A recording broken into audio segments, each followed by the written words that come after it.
285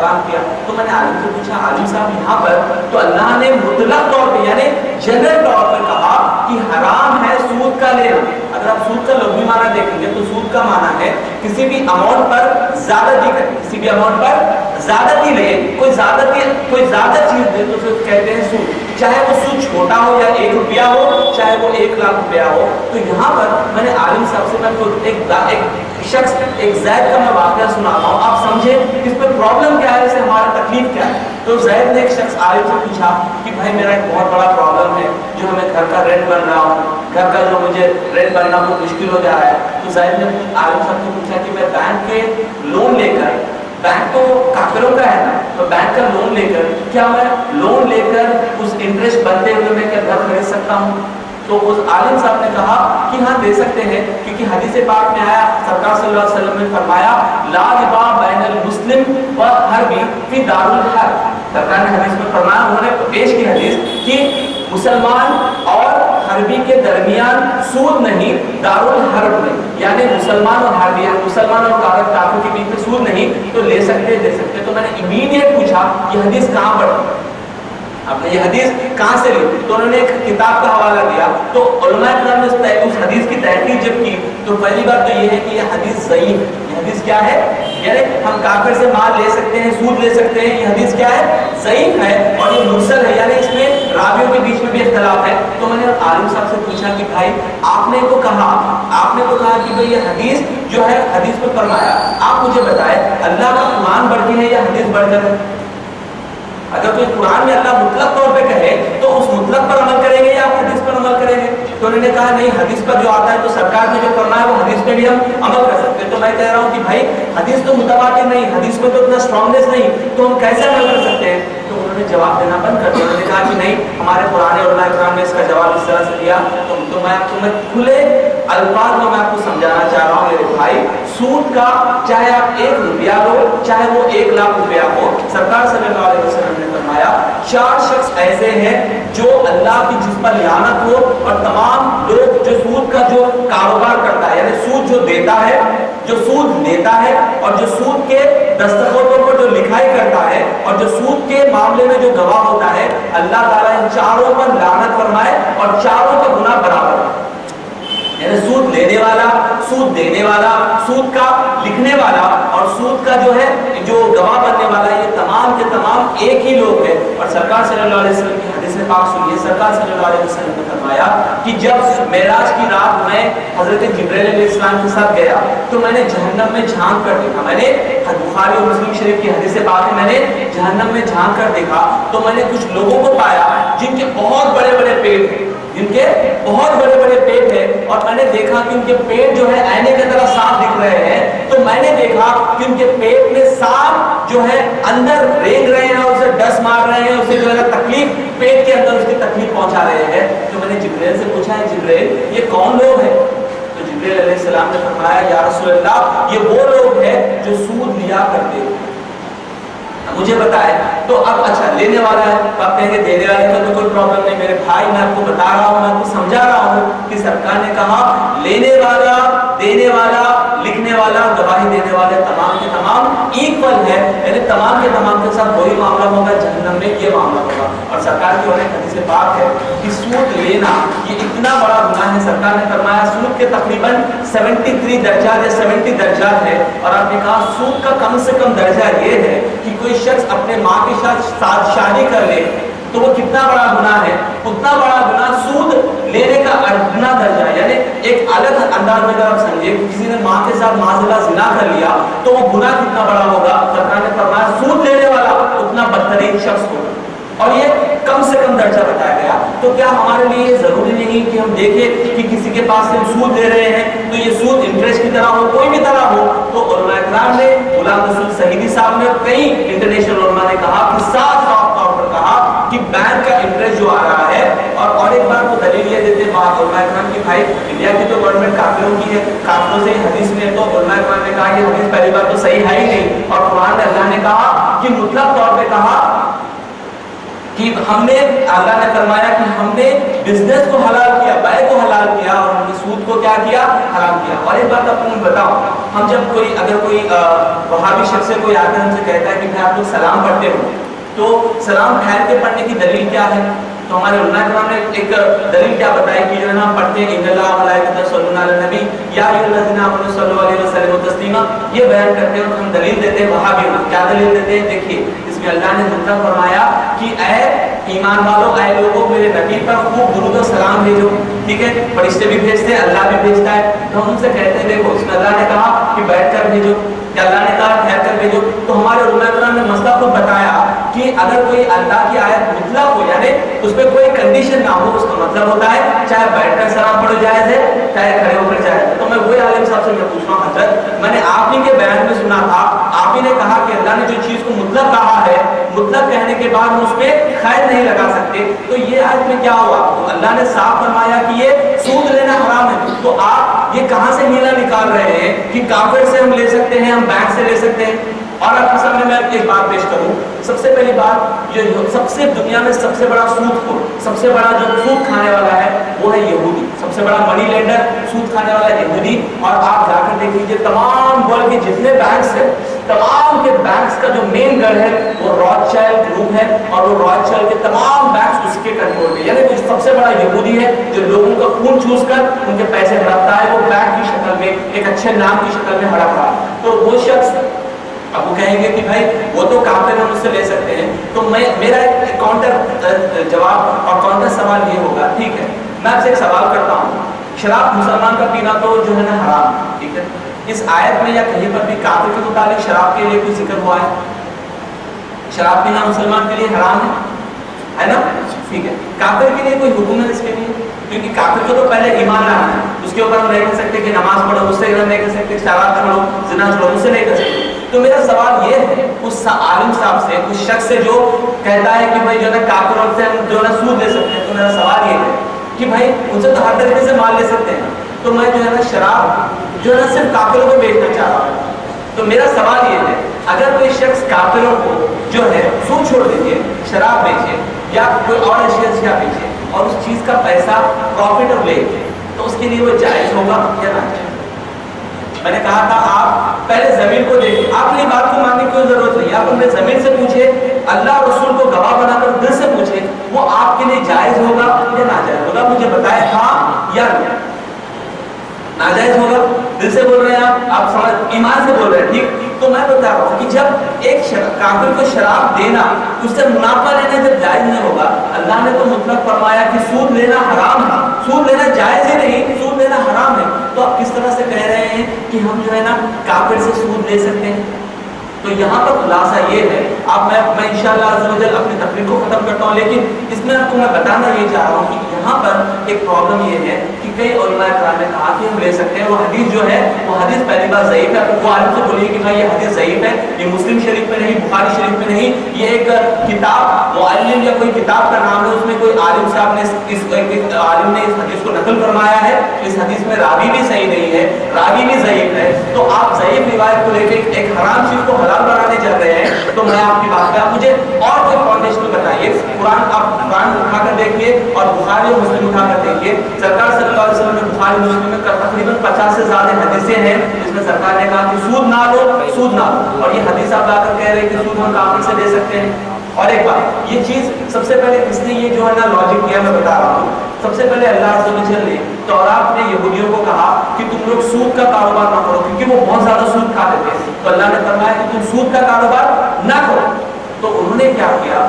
تورات کو بدل دیا، تورات کو انہوں نے بدل دیا. قرآن میں سورہ بقرہ میں پڑھیے، اللہ فرماتا ہے لعنت ان پر جو اپنے ہاتھوں سے کتاب لکھتے ہیں اور کہتے ہیں یہ اللہ کی طرف سے، یہ اللہ کی طرف سے نہیں. اب سورہ بقرہ پڑھیے، اللہ نے ان کو کہا کہ یہ یہودی یہ کہتے ہیں کہ اپنے ہاتھوں سے کتاب لکھ کر کہتے ہیں یہ اللہ نے لکھا ہے، اللہ نے بھیجا ہے. تو یہودی نے کیا کیا؟ اس آیت کو انہوں نے لیا، لے کر کہا کہ اے بنی اسرائیل، انہوں نے آیت کو کس طرح بدلا؟ انہوں نے کہا اے بنی اسرائیل تم پر سود کو حرام کیا جاتا ہے، تم سود نہیں لے سکتے اپنے بھائی کے پاس، اپنے بھائی کے پاس، یعنی اپنے یہودی دوست، اپنے یہودی بھائی، یعنی اپنا جو ریلیجن کا ہے اس کے پاس سے نہیں لے سکتے. انہوں نے ایڈیشن کر دی کہ ہاں اگر وہ شخص تمہارے برادری کا، تمہارے یہود کا نہ ہو تو تم اس سے سود لے سکتے ہو، سود لے سکتے.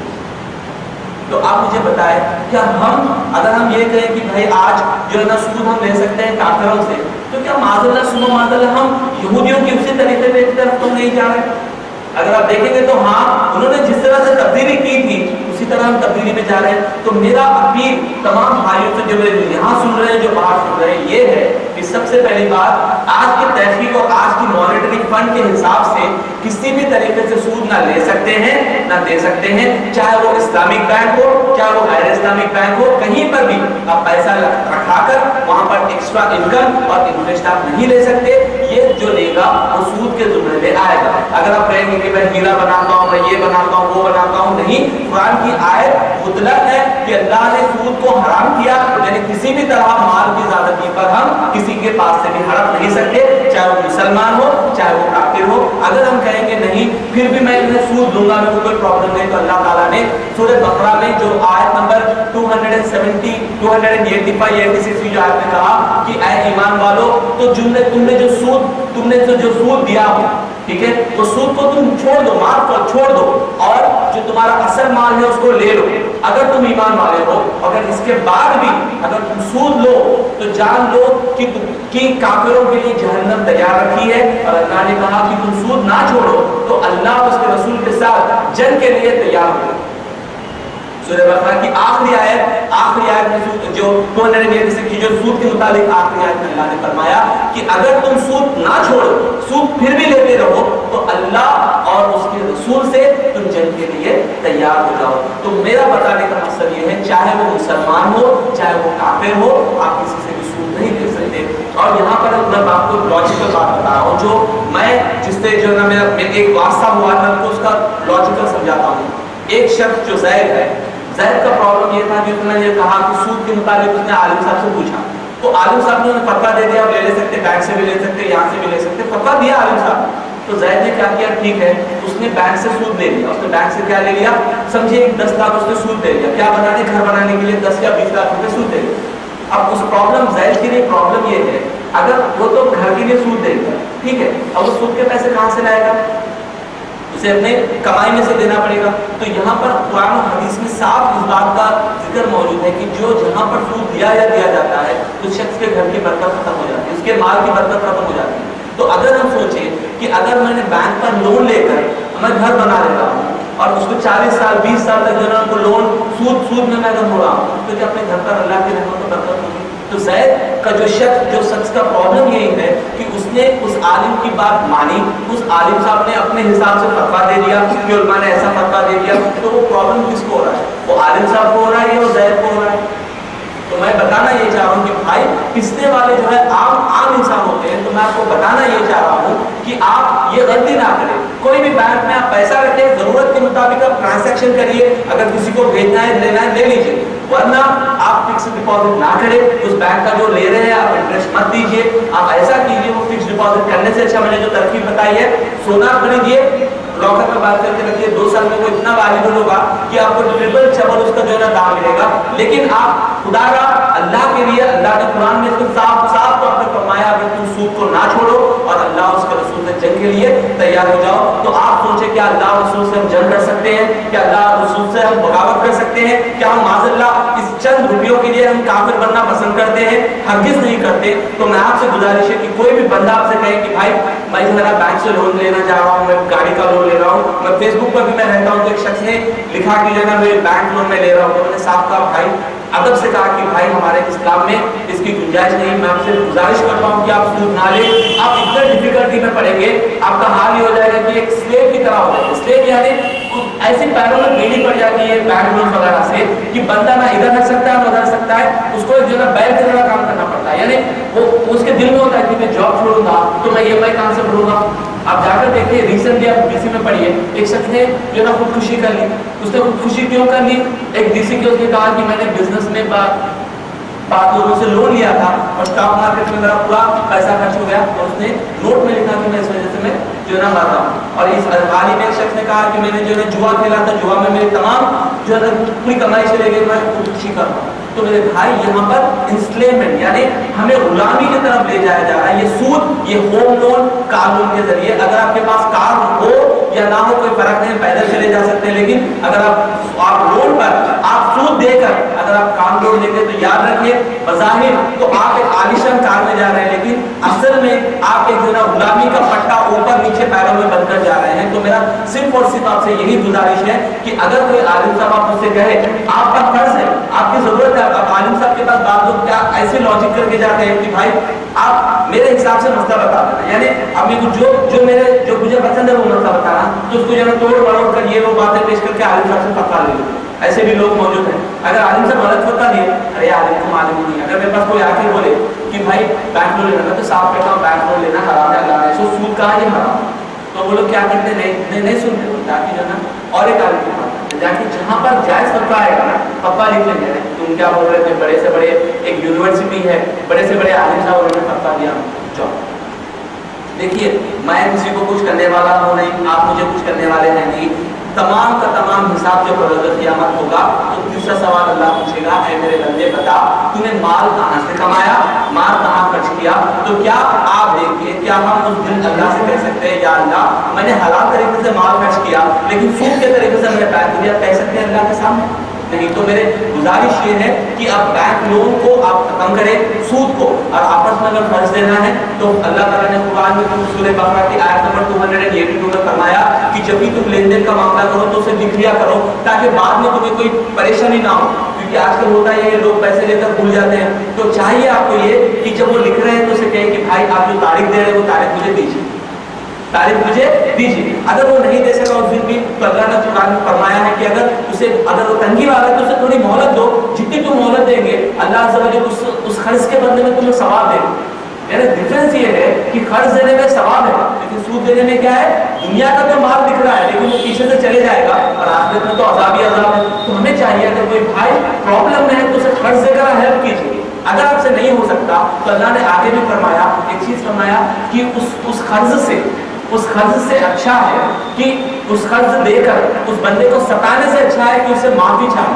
یعنی اس کا آیت کا مفہوم و معنی یہ ہے کہ بعض لوگ قرض تو لیتے ہیں لیکن اتنا ٹارچر کرتے ہیں وہ قرض دینے والے کو کہ وہ بندہ بالکل پریشان, یعنی صبح شام ہر گھنٹے ہر لمحہ اس کو کال کر کے اس کے گھر پہ آ کے ٹھہر جاتے ہیں. یعنی اگر آپ قرض کی کو دے رہے ہیں تو اگر اس کے آپ ظلم نہ کریں, یعنی اس کی زندگی حرام نہ کریں, اللہ فرماتا ہے کہ تم اس طرح کرنا چاہ رہے ہو اس سے بہتر ہے تم اس سے معافی چاہو, بھائی میں آپ کو نہیں دے سکتا, میں معافی چاہتا ہوں. اللہ نے قرآن کو ہمارا پرابلم یہ ہے, سرکار کی جو حدیث پاک فرمایا, سرکار نے فرمایا کہ آخری دور ایسا آئے گا کہ لوگ صرف رواج کے طور پہ قرآن پاک کریں گے. کس کے طور پہ؟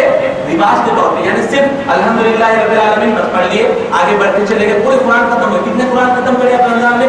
میں بھائی 10 قرآن شریف میں ختم کرا, 10 قرآن شریف پڑھ بہت ایسے لوگ. لیکن پرابلم ہمارا یہ ہے کہ اگر ہم معنی کے ساتھ نہیں پڑھیں گے تو ہمیں کوئی فائدہ اس کے ساتھ حاصل نہیں ہوگا. تو اللہ عز و جل کی بارگاہ میں یہ اللہ سے دعا ہے کہ یا اللہ جو بیان ہوا ہے اس کو تمام کو سمجھنے, اس کی جو باریکیاں ہیں اس کو سمجھنے کی توفیق عطا فرما. اور یا اللہ عز و جل ہم میں سے جو سود مجبوری کے طور پر یا کسی بھی طریقے پہ جانے یا انجانے میں ہم نے کسی کو سود دیا ہو یا سود لیا ہو یا سودی کاغذات پہ دستخط کیے ہو, یا اللہ تمام کو معاف فرما, یا اللہ تمام کو توفیق عطا فرما کہ آئندہ کسی بھی طرح کا سودی کاروبار میں مبتلا ہونے سے محفوظ رہے. یا اللہ عز و جل کی بارگاہ میں دعا ہے کہ اللہ حبیب کے صدقے میں یا اللہ تمام کے گناہوں کو معاف فرما اور تمام کی دنیا اور